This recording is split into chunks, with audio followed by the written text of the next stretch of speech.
Urge, un MiG-31 s'est écrasé dans la région russe de Nijni Novgorod. Le monde se révolte, la Russie et l'UE veulent démanteler le dollar après des années de discussions et de réflexion pour savoir comment réduire leur dépendance envers la principale monnaie mondiale, le dollar américain. Plusieurs États entament des actions concrètes. Récemment, le patron de la banque russe VTB Andrei Kostin a présenté un plan pour renoncer à l'unité monétaire américaine. Le président de la Commission européenne Jean-Claude Juncker a exposé sa proposition de priver le dollar de son statut actuel devant le Parlement européen. À quoi les gouvernements sont-ils prêts pour se débarrasser des fers du dollar et où le feu rouge s'est-il déjà allumé pour cette monnaie?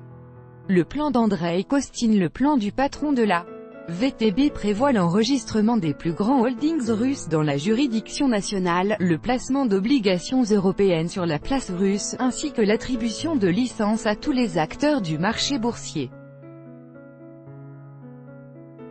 Le premier point du programme, qui en est aussi le principal, est le passage accéléré au paiement avec d'autres monnaies pour les opérations d'import-export.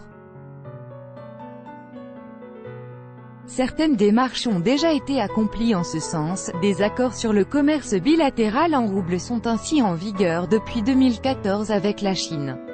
Selon les prévisions du ministère russe du développement économique, les échanges entre Moscou et Pékin atteindront 100 milliards de dollars cette année, et les paiements en monnaie nationale augmenteront également.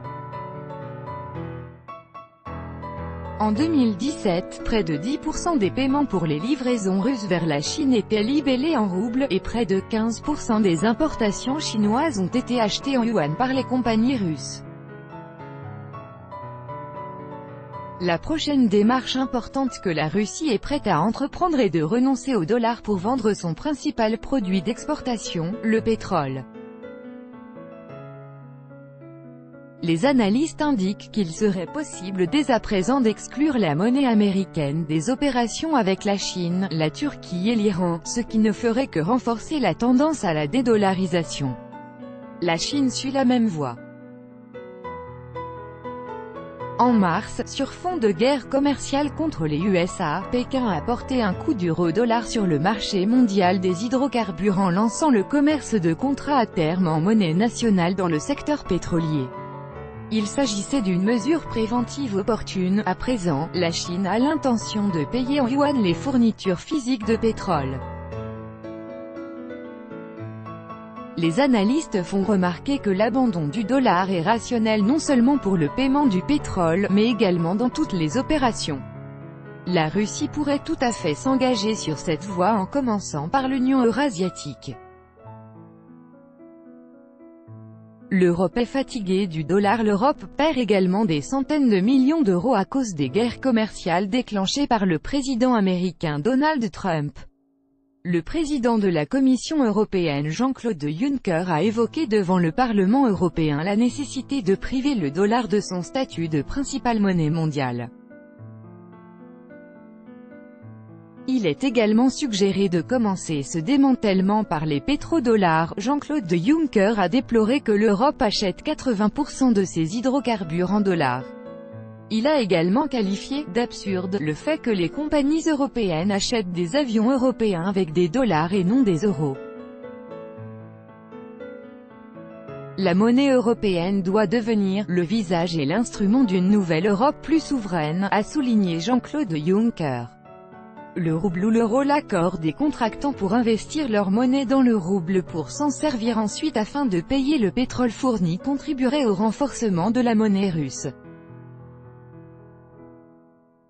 Toutefois, les risques élevés du rouble, la volatilité et l'imprévisibilité de la rentabilité constituent le désagrément le plus important.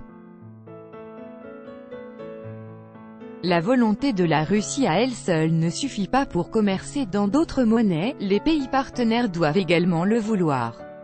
Le passage est envisageable, bien sûr, mais il faudra accorder des remises ou des privilèges au moins pour qu'ils couvrent les risques des partenaires, estime Sergueï Kestanov, conseiller du directeur général pour la macroéconomie d'Otkrici Broker. C'est pourquoi les paiements en euros paraissent plus réalistes pour l'instant. D'un autre côté, certains pays ont déjà fait part de leur volonté de passer au paiement en monnaie nationale. Notamment la Turquie, qui a subi une chute de sa livre à cause des sanctions de Washington. Avec ses plus grands partenaires, la Chine, la Russie, l'Iran et l'Ukraine, la Turquie est prête à échanger en monnaie nationale, a déclaré le président turc Recep Tayyip Erdogan. Ainsi qu'avec les pays européens s'ils le souhaitaient, a ajouté le dirigeant turc. La révolte anti-dollar néanmoins, pour l'instant, il est impossible de renoncer entièrement au dollar. Le système financier mondial est construit de telle sorte que la monnaie américaine représente 70% de tous les paiements. La Russie vend du pétrole en dollars. Par conséquent, pour maintenir les opérations d'importation et d'exportation, une grande partie des réserves doit être en monnaie américaine, explique l'analyste Timur Nigmatoulin.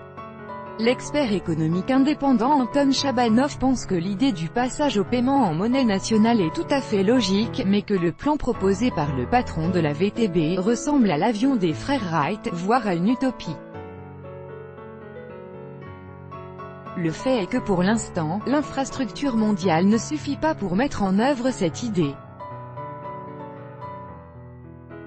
Quoi qu'il en soit, selon les prévisions de la Banque mondiale, le dollar sera privé du rôle principal dans le système financier mondial pour être remplacé par un système à 3 monnaies, l'euro, le dollar et une autre monnaie asiatique, probablement le yuan. L'économiste américain et ancien conseiller du FMI Barry Eichengreen explique ainsi le caractère inévitable de la perte du statut de principale monnaie mondiale dont jouit actuellement le dollar. La puissance des technologies financières contemporaines détruit les effets de réseau qui ont créé un monopole monétaire naturel. Il compare ce processus au développement des systèmes d'exploitation pour les ordinateurs. Il n'est plus obligatoire d'utiliser seulement Windows.